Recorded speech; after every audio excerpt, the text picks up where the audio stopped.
Okay, good evening, everyone. I'm going to take just a second here. My eyes have grown weak in service to the nation, as George Washington said long ago. So my name is Burke Garrett, and what I'd like to do is introduce President Sterk and the program tonight. President Sterk, distinguished guests, fellow veterans, active duty military, and friends of veterans, welcome to Emory University.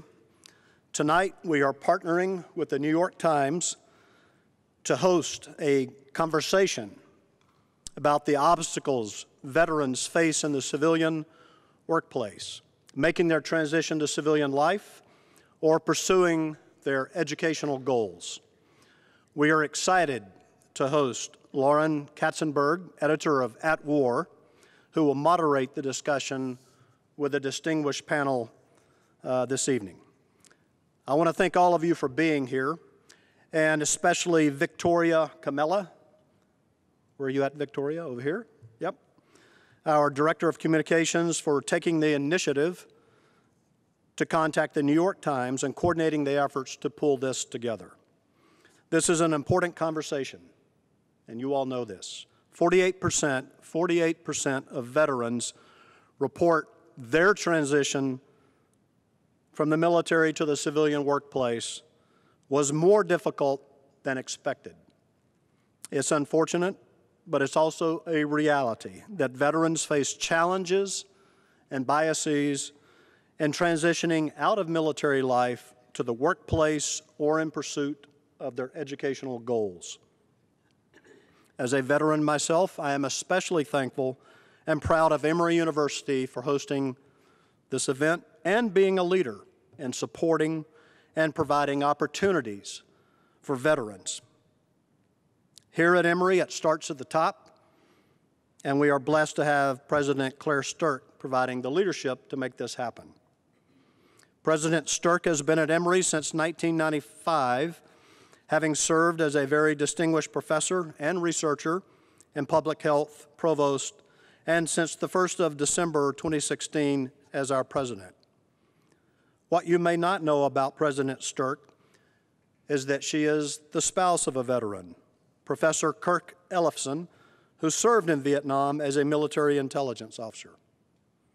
A native of the Netherlands, President Sterk was the first in her family to attend college and holds a PhD in sociology, as well as a doctoral degree in medical anthropology.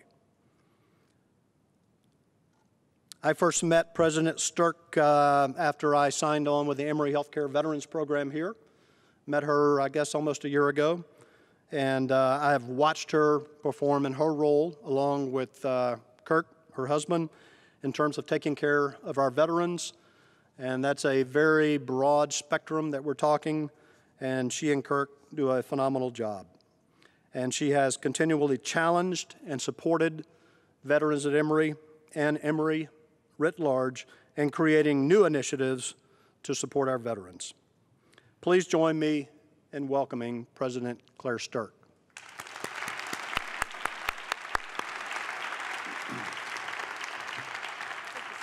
Thank you, madam. Yeah. I think I have some papers right here. So good evening, everyone. And thank you for that wonderful introduction. And actually, not just for the introduction, that's just the easy part, I believe, but for everything that you do for Emory and for the way you keep us on track and make sure that we get things right. And I believe that's what military veterans and service members do very often. We don't think about them that way, but they're people that make sure that we do it right, we keep it right, and we do right to each other. I also should acknowledge that all of us here at Emory are very pleased, we're actually quite honored to be hosting this event tonight, this panel.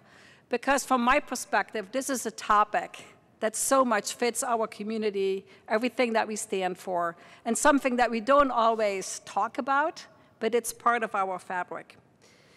I even would go as far as saying that as one of the nation's leading research universities, we are maybe different than many other places, or let me scratch that. I'm going to be a touch arrogant. We are different from many other universities because of the way in which we are interested and committed to investing in our veterans and our family members.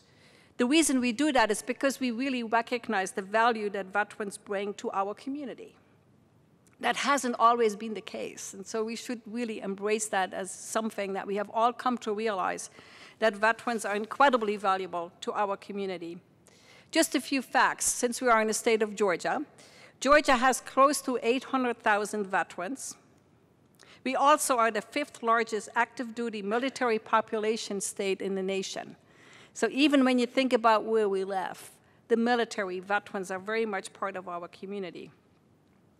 Another fact that surprised me, it may not surprise many of you, but it was higher than I thought it would be, because about 9% of our state's population has served or currently is serving in the armed forces. That's 9%. I'm going to cheat a little bit. That's 1 out of 10 people.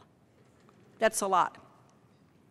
Emory offers programs and opportunities across the university to support veterans, from active duty service members, and that they range from educational opportunities to healthcare to legal support and much more. And I think something else that really makes this a special place, the people that make it a special place, is that we take such a comprehensive perspective. We have veterans who are employed at Emory. So whereas I sound as if we're doing so many things well, I also am realistic enough to recognize that there's much more that we can do and should do. I'd like to share a point of pride with you, and that is that Emory recently was recognized as a military-friendly institution.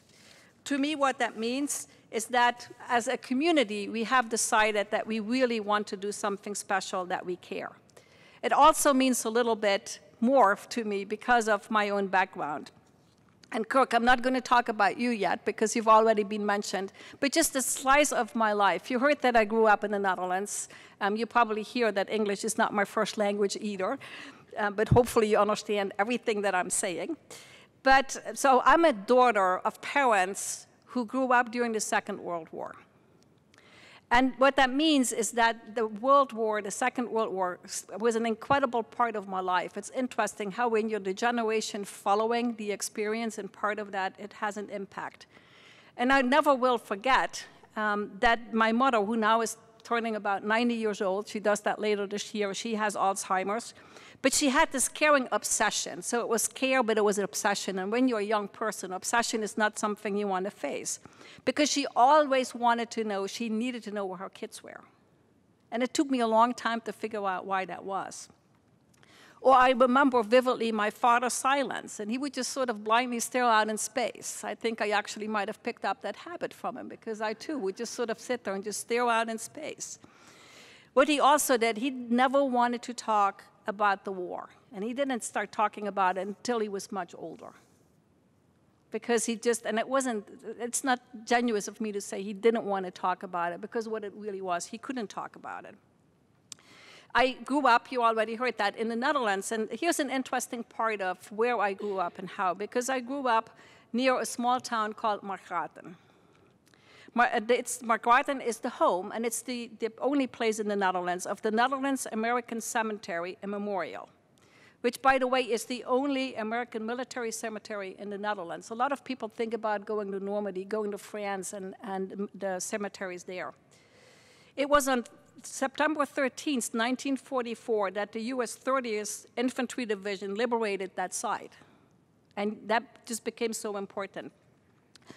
Close to 8,000 soldiers are buried there, with another close to 1,800 names of people who were missing. So we're talking about 10,000 people in a small place in the middle of nowhere.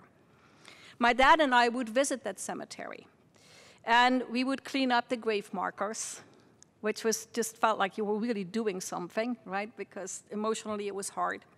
And he taught me to read the names and to focus on the birthdays of everybody. And as we stood there, and he was trying to teach me a lesson, we had this game that we would come up with stories about the people, that we would try to figure out, what were they dreaming, what were their hopes, and where would we go? So you can see how that very much shaped me, and as you already heard, that later got further reinforced by getting married to a Vietnam veteran. Today, we live in a world in which the military play an ever more important role. Our service members have taken on an expanding presence of global peacekeepers. You sort of think about the role of the military over time. And we rely a lot on our servicemen and women when it comes to global peacekeeping. That's quite a challenge that we have as a society, as a global society. Now here's the difficult part, because when they leave the military, they return to a society that doesn't always understand where they are, how they can help, how they can not be in the way, how they can just love, how they can provide opportunities to help people re-enter civilian life. So from my perspective, we have to be very proactive about the obstacles that the military veterans and their families and friends face. We need to make sure that they return to a world that is their world, that feels like their world. So if I may borrow an insight from one of my Emory colleagues, and I have not cleared this with you, and I apologize, who is a veteran, it's Giles Eady. So thank you very much. I don't know where you are, but I know you're someplace here. He talked a lot about, if you build it, they will come. And then he says, but it no longer works. I would say that our veterans need to know that we are building it, and we want people to come here in every role, be it as a patient, be it as a student, be it as a professor, be it as somebody else on the staff, be it as somebody who contributes through Emory Healthcare. You need to know that our door is open to you, and please let other people know that that's the case. So let me just close by saying thank you for being here tonight, and I'm now going to turn the program over to Lauren. Thank you very much.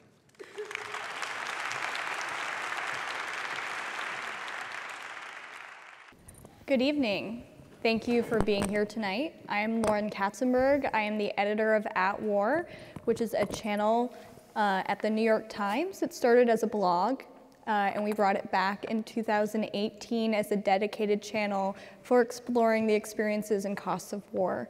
If you're not familiar with it, you can find it at newyorktimes.com/atwar. That's my only plug for the night, I promise. And so I'm briefly going to ask each of the panelists to introduce themselves, and then we're going to dive right into questions. So Jason, starting with you. Good evening. I'm Jason Dozier. I'm the Director of Program Operations and Evaluation at Hire Heroes USA. I'm an Army veteran. Served in the Army for 6 years, served in both Iraq and Afghanistan. And Hire Heroes USA is a national nonprofit organization based here in Atlanta that empowers military veterans and military spouses to find success in the civilian workforce. Thank you. Hi, I'm Vivian Greentree. I am the Senior Vice President and Head of Global Corporate Citizenship at First Data. We're a technology and payment solutions, business solutions company, actually headquartered here in Atlanta. I'm a Navy veteran and a Navy spouse. My husband is retiring in about a year. So this is all very relevant to me, and that I hope that he has a smooth transition. I'm John Ismay. I am a staff reporter at the Times. I work for Lauren as the writer for At War. And before that, I spent about 11 years on active duty in the Navy. Most of that time was in explosive ordnance disposal. Hi, my name is Ginger Miller. I'm a Navy veteran. I'm the founder and CEO of Women Veterans Interactive. We are a national nonprofit organization that supports women veterans. We're not based in Atlanta, but we hope to be based in Atlanta really soon, and I'm excited to be on the panel. Thank you. So Vivian, I want to start with you. So a common misconception is that finding a job is the only or the most important aspect of this transition, but actually there are a lot more steps that are involved in that transition for service members, whether they're separating or retiring. So can you talk about that a little bit from your experience professionally and personally? Sure. And I mean, when people say transition, it's, you know, when we talk about it in our fields, you know, it's not a singular point in time, and that's kind of the most important. If there was, you know, any kind of narrative or dialogue we could change, it's that it's a process, and that there's, you know, inflection points, but it's not like one day you're in uniform and one day you're not, and it's this completely, you're a different person. I think, you know, we know that the majority of service members will serve about 6 to 8 years. There's the ones that do the 20, the 30, it seems like it's your whole life. It's a very greedy institution, the military. But we know that with the majority doing 6 to 8 years and then going on to something else, we have to, I think we call it train them so they can leave, but treat them so they stay. You know, when I transitioned out, I did 4 years, we were dual military, and I immediately felt a loss of just an identity. I was lucky because the things about, I didn't have to immediately find a job because my husband had a job, we had benefits, we had insurance, we had medical. So that part was not there. It was the identity part. And I think with transitioning service members that you see on the private sector side is that alignment of expectations around purpose. And it's not unique to the veteran population, the idea that, being something being something that's bigger than yourself, but it is something that they expect to get from their jobs. And sometimes that's hard on the private sector side. And so that kind of tension between that is something that I, personally as head of corporate citizenship, I try to find meaningful ways for our employees to engage in a variety of opportunities. And veterans have helped us as a company to drive that. So that's kind of the personal and the professional. Thank you. Ginger, your focus is on servicewomen and female veterans, and do you feel like there needs to be a focus in some of the workforce recruiting and development initiatives beyond the general veterans initiatives that already exist that tailor specifically to servicewomen and female vets? Yes, I absolutely believe that. As the president of Women Veterans Interactive, I started the nonprofit organization because of my own personal hardship. I didn't transition well out of the military. My husband was suffering from post-traumatic stress disorder, and we eventually became homeless.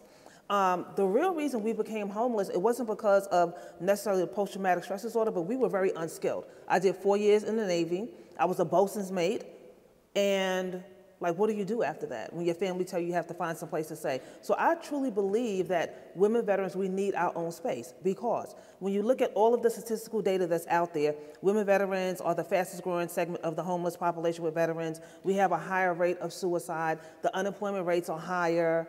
Everything is really, quote unquote, bleak, grim for women veterans. So why not have their own space, especially around workforce development and hiring initiatives? Because if we can get women veterans to transition out of the military well with a soft landing with employment at a livable wage, then we can also cut down on that homeless population. So I truly believe that. And anytime, when you look at veterans across the spectrum, Purple Hearts, Wounded Warriors, even now with the caregivers, military spouses, all of those segments have specific initiatives. And women veterans, we don't. So I believe we truly need to close that gap.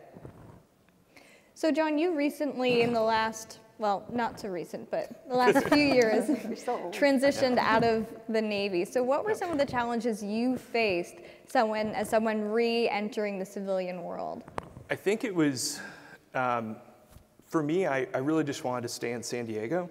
That was my the thing I wanted to do most. And live on the beach, like we all do. So I did it. Same. I was a dirtbag, and I didn't know what I wanted to do. So I found, luckily, I'm really fortunate. I knew some guys who had just retired, more senior, folks, and they were starting a small defense consulting firm that was mainly just former Navy EOD folks like me. So it was a really easy transition. And then it was while I was there that, I reached out to a Times reporter, that set me on that path. But I think for a lot of folks, it helps if there is a place like that, that's sort of a soft landing pad, whether it's an undergraduate program, whether it's grad school. All my friends were going to get MBAs. And I was like, I just don't think that's me. And I knew I had this GI Bill or vocational rehab, which is how I ended up going to grad school. And I decided to kind of save on, hold on to it. Instead of just doing something just to do it, wait for something that really engaged me and that I really wanted to use those benefits for. And I think that can be a real challenge. And I think under the best of circumstances, leaving is difficult.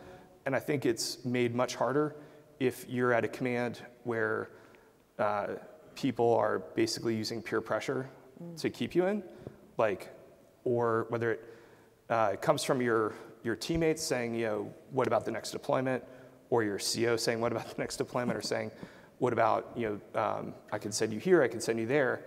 I think people need the strength of their own convictions to actually make that break. And then I think they need to give themselves the permission to decide what that next step is. And I was lucky, nobody I worked with became a reporter. Like it's just nobody. But I remember I was so scared the first time I wrote something for At War. I reached out to my old CO that I served with in Iraq, and a couple other senior folks who I really respected their opinions, and they were like, hey, this is awesome, you gotta go do it. So I sort of like probably was gonna do it anyway, but I was lucky to have the support of people who, really encouraged me to do it. Thank you.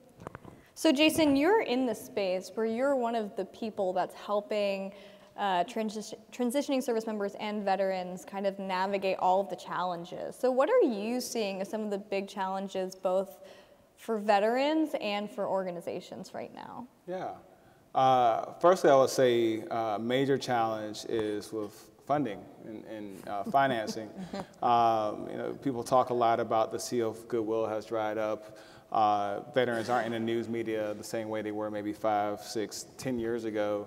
And so a lot of funders, a lot of philanthropic groups who do fund veteran service organizations, they're looking more in terms of what type of collaboration is happening between these different organizations. But funding is important because I'll admit I'm a little biased. Hire Heroes USA is recognized as a best-in-class organization. We're the #1 rated organization on Charity Navigator for veteran employment. We have 274,000 military veterans separating from the military each year. And so how do we grow our services at a scale that's commensurate with the transition of people leaving the service? And so funding helps us fill that gap. We have about 15,000 people who are helped by our team every year. But there are a lot more people out there who need our services, who are looking for employment opportunities, who don't know how to express themselves and articulate their value. And so there are people who need the help, and it's tough to do when you don't have the funding to support that. Separately, just getting the message out there about the work that we're doing. I joke a lot of times, I'm a proud Atlantan, and I tell people Hire Heroes USA is Atlanta's best kept secret. We're a national organization, but we're right here in our backyard here in the city, or in the metro area. And we're doing a lot of great work for Atlanta area people, but many people don't know about it. So not only preaching the gospel amongst other veteran service organizations and funders and so forth and so on, but working with veterans, making sure that they're preaching the gospel as well. And so funding and messaging, I think, is going to be key to letting people know what opportunities exist out there. When I transitioned from the military, and even today, I just felt overwhelmed by the amount of resources that were available to me as a post 9/11 veteran. There are 45,000 VSOs across the country, so if I'm leaving the military, how do I know which is the right one for me? How do I know which is the one that's vetted, who is actually doing the work? And so, yeah, I think those are challenges that many organizations in the space are facing. I think the way we've solved some of that is working together. Like I said, funders are particularly interested in collaboration. And so we're working with organizations, even though we have a military spouses program, we're working with Blue Star Families, which also works with military spouses. We're working with organizations that are focused on veteran entrepreneurship. We're working with organizations that are focused on helping veterans find or utilize their GI Bill. So even though they might not necessarily be in Hire Heroes USA's wheelhouse, we're still working with these groups to make sure that we can provide as much holistic services to our clients as possible, because if somebody has issues with employment, they're also likely having issues with maybe homelessness, maybe mental health, maybe all these other things that are tied to their quality of life. So Vivian, what are some federal policies that could help change this experience for both military veterans and for military spouses who have just as many challenges finding a job or keeping a job because of the constant transition that they go through while they're part of the military community? Yeah, that's so funny too, that this question's right after that, because I helped to found Blue Star Families because I could not get a job. And that's why I have a PhD. They say military spouses are the most overeducated population in the country, and it's true. It's because people won't hire us. So we keep going to school thinking that if we continue to show forward progression, that eventually we'll find a good fit with a company. that wants really overeducated women. For the federal, the military spouse problem, when we founded Blue Star Families about 10 years ago, it really was because I saw systematic problems in the way that military families, not just the service member, but our kids, our spouses, our parents, our veterans, were plugged into systems that didn't yet exist, especially at the community level. And the same problems were happening just over and over in the spiral because there was no kind of lessons learned, document it, and improve the process and move on, because military families are transient. So for military children, moving school districts, for military spouses, there was really no one there at one place to continue to kind of push the ball forward. I kind of have a different take. Federal policy, I was very hopeful that the WOTC, the Work Opportunity Tax Credit, that private companies can get incentives for hiring certain categories of veterans. I was very hopeful that this last one, there was an inclusion of military spouses. That did not end up making the final cut of that bill. I think WIOA, the Workforce Innovation and Opportunity Act, is something that's through the Department of Labor. That's not a federal policy, and it's very actually hard on the private side. I have a lot of conversations with Department of Labor representatives, how hard that is to tie in, but military spouses can take advantage, the companies can take advantage of that. I don't like to focus too much on kind of the tax incentives though, because from my experience, with our military program, we've hired more women and people of color. We have gotten more diverse as a company, just based on our military programs. And our sourcing, from the lifetime of our program, it's about 5 years old. Our applicant to interview rate it's for veterans and that's our biggest drop off. I mean, when you have a digital company, it's about 15%. But our interview to hire rate for military connected individuals, spouses and veterans, is 55%. So if we get them to the interview, or my military sourcing recruiting team, they're more likely to get hired than not. And that includes military spouses, which is bringing more women into our company. So I guess to bring it full circle, long story short, short story long, I think it's less federal policies and even state policies. I think there's a place there for licensing and certifications and things, but really it's having more women in the workforce because the majority of military spouses are women. It's having pay parity, women in C-suite and women on boards. And I think having that is probably a bigger fix for women veteran problems, military spouse problems, just having more women at the table. So Jason, a lot of employers want to hire more veterans, or they want to create programs to bring in more spouses, but they don't know where to start. How can employers better educate themselves on how to create opportunities for veterans to come to them, or military spouses? And where have you seen success or failure in employers trying to do this? Yeah. So not to toot my own horn again, but working with organizations like Hire Heroes USA, I think is a great opportunity for organizations who are looking to hire veterans to get better at it. Hire Heroes historically has focused on the veteran, the military spouse, the service member, helping that person have confidence when they look for work, learning how to write a resume, learning how to interview, learning how to network.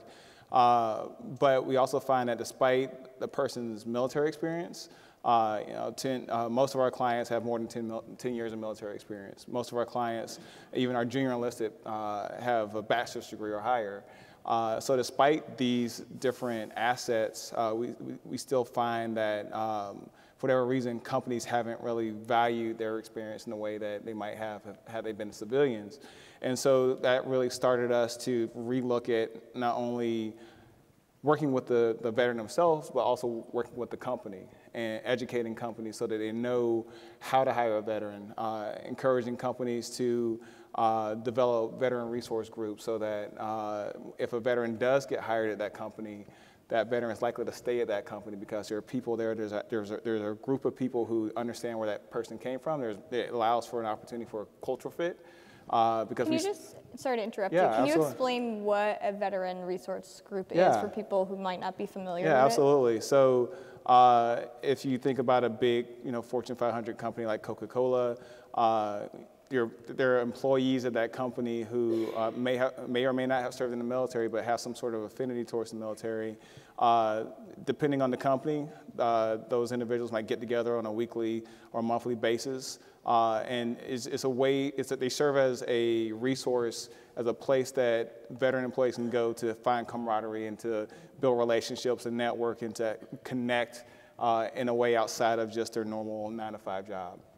And so we encourage this as a way to reduce the challenges related to culture shock.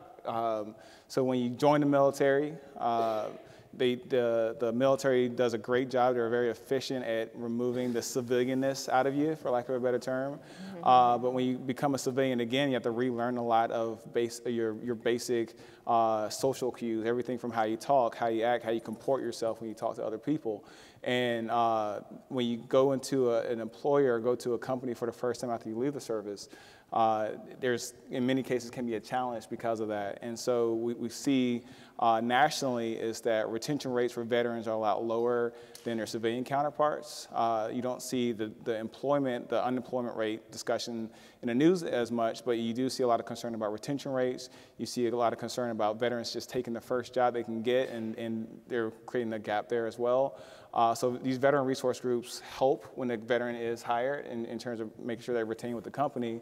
But separately, the company needs to be very deliberate in terms of how it's hiring veterans. So a lot of companies have set up veteran hiring initiatives. In many cases, those initiatives are veteran-led. So even though the veteran themselves might not necessarily speak in a way to present themselves effectively to a civilian hiring managers are now educating themselves so they can speak in a way that, or they can better understand the experience, the value set that the veteran has. And so Hire Heroes USA works with companies to help them develop these programs. Is something that we haven't always done, but it's something that we've grown, particularly in the last year and a half.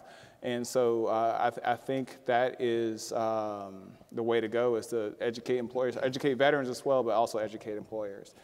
So it's a little bit about the veterans and the companies meeting in the middle. Yes, absolutely. So John, you and I talk a lot about veterans' identity and how that evolves the longer you're out of the service. For many people, that's an advantage. For some people, that is just a change for them. So can you talk a little bit about how that evolution happens and the pros and cons? Yeah, I think it's a really individual process. I think it depends maybe what you join the military looking for. Did you look for a sense of identity? Like I want to be a Marine, so I'm, join the Marine Corps, and then afterwards, what do I do when I'm not a Marine? Everybody I think has to sort of play it the way that works best for them, in the way that I think for some folks, going to like a Legion Hall or a VFW post can be really helpful. Other people can be like a huge turnoff. I know from myself, like you couldn't pay me enough to go back in uniform. Like, just no way. I'm good. We're square. Like, And can you tell people how long you were in for? Well, do I tell them that? Yeah, just to let people know how many years you served. Oh, it was like a little over 11 years. So, like when I got out, I remember more senior officers were like, "What are you doing? You're over the hump." I'm like, "What do you mean?" And they're like, "Well, you're over the 10-year mark to retirement." And I was like, "Look, if I'm staying another 8.5 years for retirement, that's a long time to hate your job." And also, like, I remember one of my uncles did 30 years in the Army, and he just loved being in the Army. That's all he ever wanted to do. I come from like a military family, and I was like, "Hey, how do you know when it's time to get out?" And he's like, "Stay in as long as you're having fun, and then as soon as it stops being fun, you need to get out and get out as fast as you can, because the people you're leading deserve an officer who's in it 100% every day."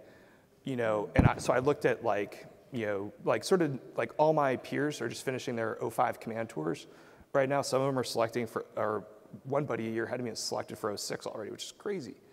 And a lot of those guys really, they're still in, they still dig it. I think, I definitely saw folks who, thought if you didn't stay 30 years, you're a quitter. I got called a quitter by some people, although there's a lot of profanity mixed in there too, directed at me. You know, and I think people have to, like, you know, they just got to, like I mentioned before, like have the strength of their own convictions and figure out, and like I said before, you know, give themselves the permission, like, okay, I'm reinventing myself. I can say that one of my friends, I have a friend here tonight who's a Army EOD tech who is a student here at Emory, and we talked, I think like a year and a half ago, and he told me he was interested in theater, wanted to be an actor, and now he's booking like major TV series, you know, major movies, and I couldn't be more proud of him. Like the fact that he's like, I want to do this, and I'm sure, again, probably not a ton of people coming out of uniform who are like, yeah, that's a totally doable thing. Like, why don't you go off and do that, you know? And so, but there are people who I think, you know, they figure out a way, you know, to make it happen. And if you're the guy with, you know, who's sleeved out and is, oh, like, you know, hashtag 2A, whatever, like I've got my CIB sticker taking up the whole rear of my windshield, like that's fine, that's you, but like it's not gonna be everybody. Right. And I think like, you know, that's a super individual thing that hopefully more people, you know, will realize that it's a process that evolves over time. Like I remember getting out in San Diego is easy because my community was split between San Diego and Virginia Beach. So there's tons of guys I went through training with, I'd served with for a long time. So my buddies were there, but I think for people who maybe go off in a different part of the country where there's not that population, to help them through that, you know, might be worse. But I hope things like social media can, or like a Legion post or VFW post can serve as sort of that, you know, that transition team that I think a lot of people need, or, you know, it helps them. Ginger, within the military, the rate of women who are serving across the armed forces is around 17%, and that was as of 2017. That number is growing, and so we're also seeing a growing number of women veterans, but it's still small. And so do you feel like there are certain biases that against women veterans that happen in the workplace, and how do we, even if they're unconscious, how do we overcome those? How do employers overcome those? Okay, well, first and foremost, of course, I think those biases exist. Because when you look at the grand scheme of things, you don't see a lot of nonprofit organizations for women veterans. When you look at the VSOs like the American Legion, the VFW, a lot of women veterans don't feel comfortable coming there. Okay, so that's another issue. And then when you just look at the women veteran population as a whole, where do we check into when we get out of the military? If you're not comfortable going into these places, the VA is having issues reaching women veterans. When you always hear about women veterans, it's the issues, and never the solutions. And then, unfortunately, when you talk about the military spouses, if you look at events that's happening around the country and or programs, it would say that this event is for women veterans and military spouses. So I'm glad Vivian brought that up. But when you look at the reverse, if you look at an event for military spouses, you will never, and like I spend like all day, all night on social media. Like I research everything. You will never see something that says for military spouses and women veterans. So is that something that in the back of our minds we think is okay? And if you think it's okay, why is it okay? Because we're two different women. You know, one served and one did not. Where some programs on the surface may be okay for all women, there are certain things that women veterans need because we did serve the country. So when you talk about that unconscious bias, I believe it exists. It exists, and I think it's something as employers and corporations, we need to kind of dig deep into that. Because if you have a corporation, Vivian, I was glad to hear you say that, you know, you're looking at the woman, because at Women Veterans Interactive, we address the needs of the woman based upon the service that she has dedicated to the country. So if you're trying to get your hiring numbers up, if you want to reach more women veterans, look at the woman first. And then remember that, you know, she served our country. Our needs are different. Right now, it took us 4 years to get our workforce development program off the ground. And it took us 4 years to get a $50,000 grant from Starbucks. Thank you, Starbucks. You know, and you know, while it's awesome, it shouldn't take that long. And it's because people think, I was on the phone with a very well-known nonprofit organization, and we made it to like the initial round of the grant. And the lady who has never served our country, she said to me, well, Ginger, do you think that women veterans need their own programs, or is this just a passion of yours? Or I was clutching my invisible pearls. You know, so when you talk about an unconscious bias, that's not okay. You know, I think on one hand, it's okay for people to report that women veterans have all these issues because it makes us feel good when we reach out and we pull them up out the gutter. But at Women Veterans Interactive, we want to make sure that you don't reach the gutter. But then how do we do that? Like the corporations, we have to like turn things around to say, hey, we need to be more proactive when it comes to women veterans. And me personally, and nobody take offense to this, I really don't want to see another celebration for women veterans. They celebrate us, they celebrate us, they celebrate us, right? And I say all the time, if women veterans are good for business, then we're good to do business with. So we really have to change. Y'all clap it up.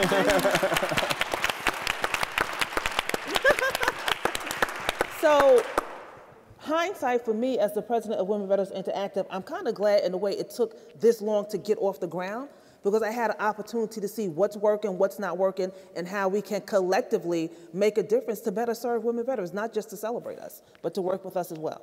Thank you. Thank you.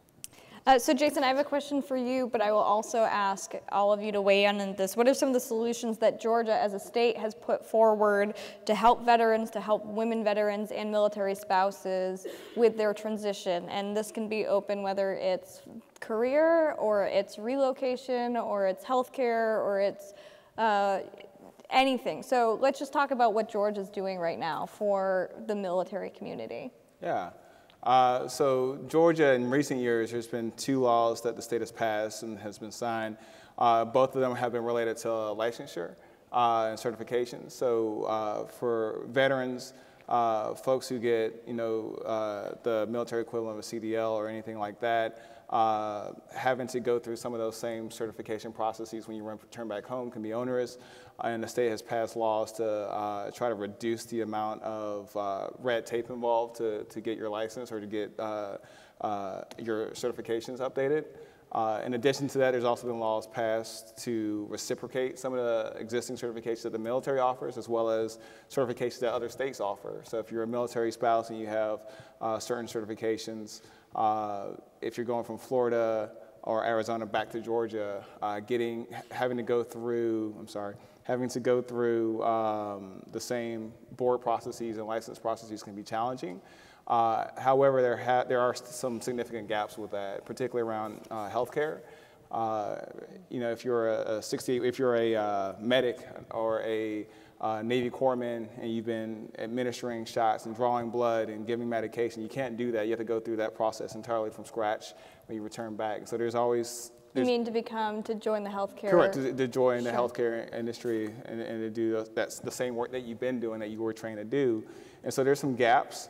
I will say one of the challenges that exists, and it's going to be hard to take what other states have done verbatim, and is because the military communities in these states are different from state to state. The demographics, Georgia is Army heavy, even though we have a couple of Air Force bases. But then you take a state like California with the Marine and Navy communities that it has, you're looking at 2 different populations there. The industries are different. The labor short, where we're shortened people, are going to be completely different. So it's challenging. I'm not a big believer in reinventing the wheel, but it's going to be tough at the state level to take a successful program that another state has done, just because our needs and our challenges are so different and unique. But that's what Georgia has done. I'm curious if anybody knows of any other best practices that exist out there, but that's what we've done so far. Well, I can't speak specifically to the state of Georgia, but I can speak to corporations and folks in the state of Georgia, like what they're doing to support women veterans. We have some ladies from the Atlanta Women's Club, and they reached out to Women Veterans Interactive, and we got approved to go into their seeded program, and they're hosting a fundraiser for us here in Atlanta, which is awesome. And then we also have a partnership coming up with Cox Communications here in Atlanta, as well as Comcast. So as far as the state, that's one thing, but I think the city of Atlanta can do more and should do more to make Atlanta and the state of Georgia a women veteran friendly place. And it starts by reaching out to those of us who are supporting women veterans. Great. I was just down here last week, maybe 2 weeks ago at this point. The Georgia Chamber of Commerce and the Atlanta Metro Chamber of Commerce with Hiring Our Heroes, which is out of the U.S. Chamber of Commerce. First date, it was a lot of those. But I'll just say to come here to launch a military spouse economic empowerment zone, which I'm not exactly sure what that looks like yet, other than I saw a bunch of other corporations in the room. I saw some workforce development people. I saw state agencies, and I thought, you know, that to me is a very good sign that there's going to be some local community capacity building. On the licensing and certification, I've seen really bright spots with military spouse lawyers being able to activate. They have a military spouse JD network. I think teachers, and it's funny because before we were talking where, did you say someone said marry a nurse or a teacher? It's a CO of mine. Yeah, in the military. And the funny thing is those are the hardest jobs for spouses to take across state lines because of those reasons. And Georgia, you know, does not like to sign anybody else's compact. It took years for us to sign on to the Military Child Education Compact. So it's just it's a learning process. I think it's being creative. Another highlight, I think, in Georgia that I've seen, because we sponsor this coalition for veteran-owned business with Fortune 500 companies who want to support veterans and start their businesses and grow their businesses, find access to capital, and then getting into the supply chains of, you know, billion-dollar companies. And I've seen a lot of resourcefulness within the SBA, their Veteran Business Outreach Centers partnering with universities and state agencies, and I think that's a huge opportunity for Georgia to continue to draw talent here, keep talent here, and pay talent equally here. So I want to open this up for each of you to answer, and then we're going to open up questions to the audience, and that is if you were to give one piece of advice to a transitioning service member who's re-entering entering the civilian world for the first time, looking for a job, what is that advice that you would give them today? I would say start early. Don't wait till the last minute to start thinking about your transition. The folks who are waiting till the last minute are the ones that are going to have the least amount of success in their employment search. They're the ones that are going to be taking the first job that they can find just because it is a job and not necessarily the job that's the best fit for them. So start thinking about your transition early. The sooner you do it, the more resources you can vet yourself and understand what they offer. And it puts you in a place of empowerment versus one where you are, hurting, for lack of a better term. I would say, no one wants to hire a veteran more than a veteran. So it's kind of a tail end of that network. Do not be afraid to reach out to someone who you don't know, but you just know that they are a veteran on LinkedIn and say, can we have coffee and you tell me about your transition experience? What should some of the things that I should be looking out for? Activate the network that you might not think that you have, but you know more people than you probably think you do, and you have a lot of people that are already in your Rolodex. I don't know, do kids still have Rolodex? There's a lot of people in your LinkedIn network that would love nothing more than to help you get your foot in the door. One thing I think happens for a lot of folks is the military is a place where there's always somebody better than you at something in your job, so people tend to kind of downplay their own abilities and accomplishments.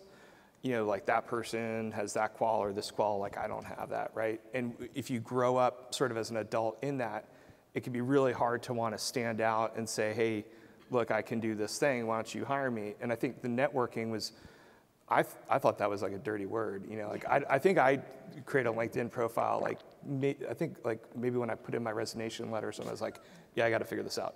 But I think that combination, if people are reluctant to reach out to somebody who is in a field that interests them, right?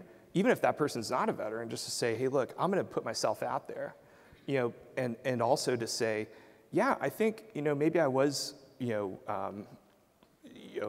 a supply clerk or something, but I want to be a doctor, say, and I think being gentle to yourself and the people around you, because that transition's really hard, and having that support network around you to say, look, you can do this thing you want to do is really important, I think. And I would say, piggyback, start early, have a reasonable amount of expectation. Remember that corporate America owes us nothing. A lot of veterans transition out and you see so many initiatives saying, oh, we're gonna hire veterans, and then you get your hopes up high, you think it's gonna be easy. Transition is never easy. There's not a certain amount of days that would equate to a successful transition. And then keep an open mind about what type of job you're going to be looking for. Always listen and learn more about the corporate culture of a company before you actually go in to put in an application. Like, do your homework and explore and research. I would say at least 18 months out, because there's so much out there. There's a culture shock involved, but you just have to keep an open mind, and I believe you'll be successful. Great, so we're gonna open up questions to the audience now. There are mics down here at the front, so if you'd like to step forward, if you have a question, and also there are many people who submitted questions, so I'm gonna start with one of the questions that was submitted ahead of time. So the question is, how are we going to persuade employees to look at military service in lieu of college degrees? I'm looking at you, Jason. Why don't you give this one?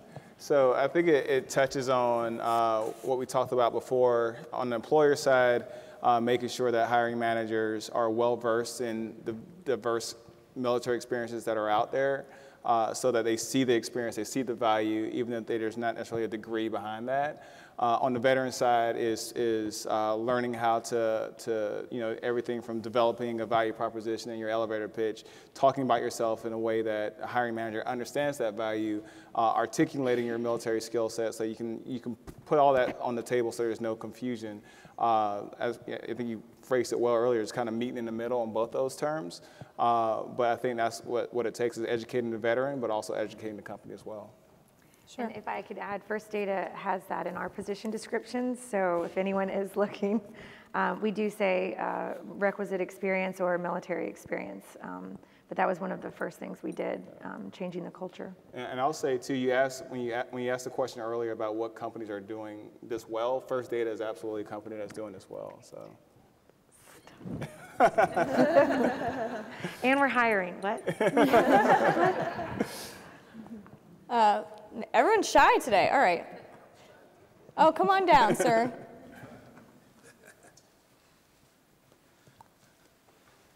Good evening. Good evening. My name is Johnny Miller, and I served in the Vietnam War. In 1967, I was on Hill 875, wounded twice on that hill. But when I came home, the reemployment rights, I could not get my job back. I know I was a paratrooper and a grunt and all like that, but I could not get my job back with a large manufacturing company. And it's been 50-some years since I was in the war. Just recently, a friend of mine who served in Afghanistan as a heart surgeon, he came back, he could not get his job back. So it's not just me that's because I was a grunt, but it's something that got to be changed. So does anyone want to start talking about perhaps the policies that are in place today for, and I'm sorry, sir, do you know that was your friend, was he a reservist or was he active? He was a reservist, but he's been several times. Gotcha. Yeah, but he's I can address heart surgeon. Okay. A good Thank heart you. surgeon. Yeah. Thank you for your question. Because that is, especially as we talk about not just hiring veterans, but keep retaining veterans. And if you want to recruit from the Guard and Reserve community, that's what they look for. We have a very expansive policy. We have the most expansive policy as written up by Military Times. We give a 5-year differential. So we'll continue to pay you for involuntary and voluntary activations and trainings up to 25 days a year for trainings in schools. So, and that was built on the feedback from our employee engagement survey of our military affiliated owner associates, because they said we can't make them as companies. So I would like to get to the point, because it is legislated. USERA has very rules, and companies can fight that or not fight that. But the companies that are going to win are going to be the ones that do not make our Guard and Reservists choose between serving their country and serving a company, because we are going to lose hands down each time. And it's the same, as we expanded our military leave policy, we at the same time also integrated a paid parental leave policy. So we paid 12 weeks.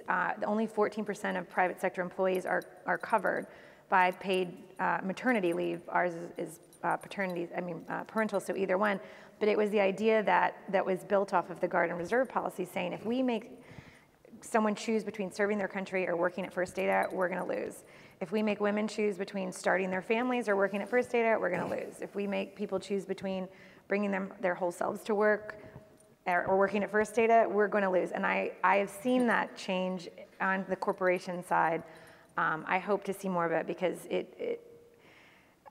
at the end of the day, it's a return on investment for the company to lose this valuable human capital because they're cheapskates. And so let me just clarify, let me ask, is the policy in theory that companies are required to hold the position for a reservist if they're going on a deployment? Is there any type of legislation? So USERA, which the Uniformed Services. So in theory, it exists. But it does I think we can all exist, say we've seen it probably not be acted out. And it's levels based on the time. It's voluntary, involuntary, but there are rules that companies with, I think, over 50 employees have to provide for Guard and reservists to be able to do their military service. Gotcha. The companies, but like that, like she said, but to argue about even having to do it or not to do it, we need to get companies to the point where we're training the culture carriers, the HR, the business managers to realize that it's actually a loss to the company when you lose that talent because they'll go elsewhere because other companies are doing it better and they're going to find one. So that's just, Thank my you. take on it. We have a question here. Okay, my name is Cyrillus Hathaway Williams. I work for Emory University Hospital Midtown, the best hospital in the whole country. But I want to clarify some things for you. I spent 30 years in the Army as a logistics officer. Hey, supply. When I decided at 9/11, the Army called me back on active duty because they called me a purple employee. That means I could work Army, Navy, Air Force, and Marines and Coast Guard, okay, because of my logistics background. There is a law that you must, as an employee, hold my position for 5 years. Okay? Thank for the president that when I went back at 9/11, he held my job. Matter of fact, he didn't have to hold my job. They only wanted me for a year, but he gave me up for 5. He told the Army to keep me as long as they wanted me to. Emory held my job. I got all my promotions, okay, and all my raises. The problem is people try to skate around their responsibility because it is a federal law, not only for active duty, but for Guard. The thing I would like to see changed by the organizations are, the Guard is no longer just staying in the state. They are being called on active duty over and over and over again. And when they go on active duty, they have to use their leave time because companies only give them a certain number of days to be on active duty. Then when they come back, they have to make a choice. Do I spend 2 days with my family because I just got back in town, or do I come back to work? And I think that is a shame. You let a mother who has a baby stay after they have the baby, how many weeks after? A father now can stay with that baby after the baby is born. Why can't we give the National Guard or our soldiers at least an extra week to spend time with their families? Because the families have suffered. All of these military wives here know. You've been there with those kids the whole time they were gone. You've been paying the bills the whole time they were gone. Okay? You need a break. Amen. Okay. Okay? So, plus, that service member has got to get back into a relationship with their families because they've been gone. You know, mom or dad's been given the orders. Luckily, I was a spouse one time, and then I was on active duty. You know, I was still on active duty, but my husband was infantry. He was gone. I had to call my mother over to stay with my kids in Europe because the 2 of us was gone. So my mom had liberal, you know, she let the kids do whatever they want, but when we got back, we were soldiers. So we wanted our kids to walk straight and narrow, and they didn't. It took them almost 2 months to get back in the order. So, y'all laughing, you know I'm right. Okay? And for you men trying to come home and then try to tell the wife what to do after she's been there for 18 months doing it all by herself, that don't work either. Okay? So all I'm asking for, and definitely for Emory, we have a lot of soldiers that are National Guard. They're losing their leave time. When they come back, they have no time to spend with their families. And to be honest with you, about 1 out of every 2 is getting a divorce because they have no time to make that relationship back with their wives or with their kids. So we need to try to fix that. That's a solution. Bring your team here in Atlanta, I'm on it. Thank you.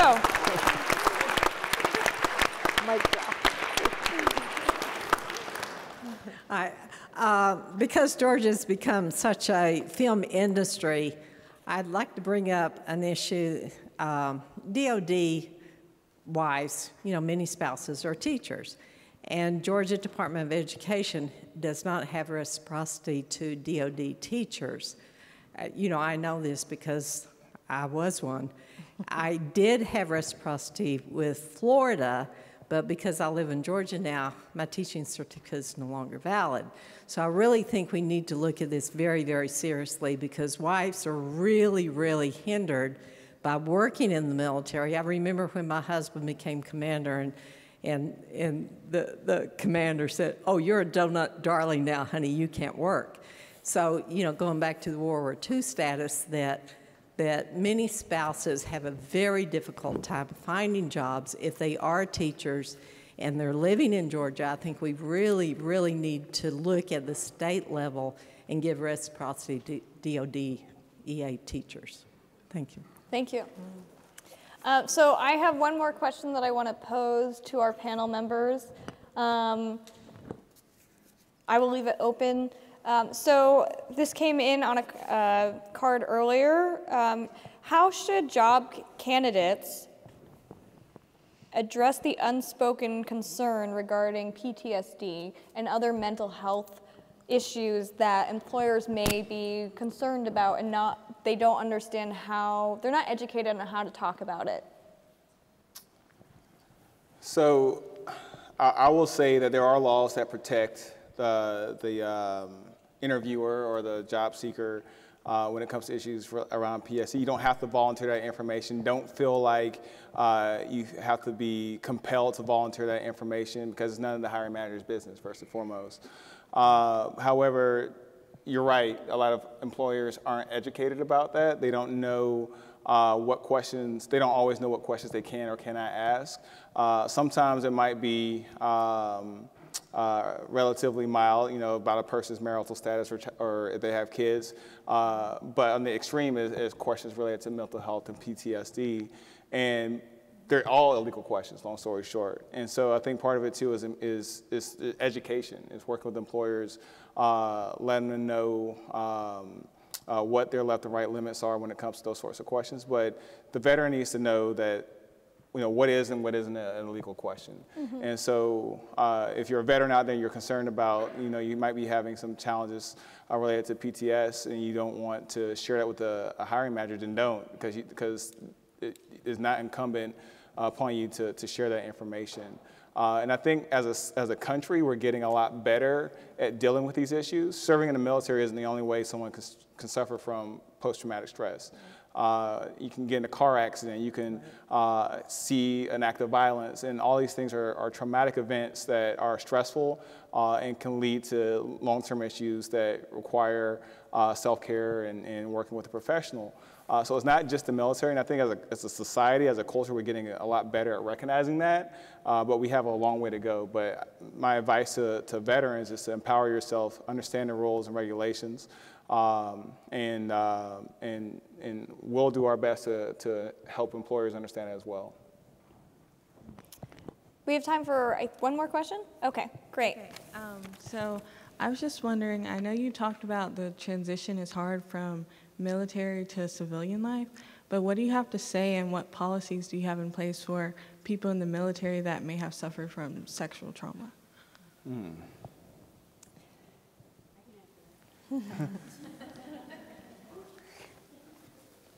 Well, when you talk about policies, I know the VA is now servicing women veterans who have suffered from military sexual trauma, and we had a conversation earlier tonight, I believe it was myself and Matthew. It's not just women now who are suffering military sexual trauma in the military, it's also men. But I don't know what employers would have in place, but I would recommend that if a woman veteran has suffered military sexual trauma, that first and foremost you report it. You go to the Department of Veterans Affairs and you report it to them so that you can get the proper treatment, because it starts with the proper treatment. And one of the things we do through the Women Veterans Transition Space is a holistic program, workforce development program, and we make sure that women veterans are connected to the Department of Veterans Affairs, because you know, a healthy worker is a great worker. A healthy worker is a worker that's going to be retained at that specific place of employment. So when you talk about MST, it's a very touchy topic. You know, a lot of folks are still not comfortable talking about it, although it's a huge topic in the United States of America. But I think first and foremost, outside of what policies may be there, if something like that has happened to you, then you need to seek treatment. If you know a woman veteran that it has happened to, you need to recommend to her that she seek treatment for that. Okay. Thank you. You're welcome. Thank you. Thank you to all of our panelists tonight and to Emory for hosting us. We are out of time, but we will all be here afterward. We are just going to grab our stuff backstage, and so we are happy to chat with you more on any of the topics that we discussed tonight. So thank you so much for coming and for being here.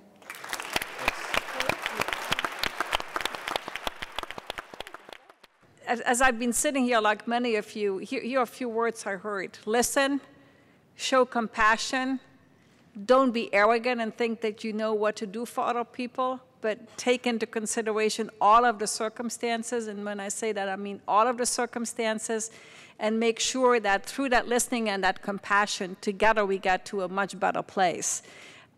The optimist in me wants to say, you just look at the panelists, we've made incredible progress, but what I also heard tonight is there's so much more work that we need to do, and the only way that's going to work is if we do it together. So before you leave here tonight, I want you to wake up tomorrow morning and remember that this is something that by being here today, you have committed to working on this together.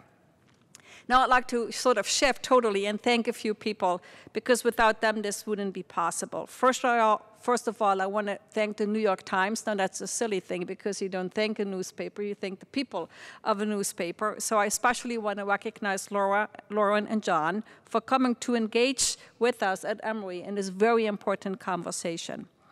I also want to thank our panelists. Thank you for taking your time, for providing your insights, for the service that you did, but also for showing the vulnerability and making us all wake up and think, you know, we talk about military veterans, spouses, families, children, but what we're really talking about is human beings.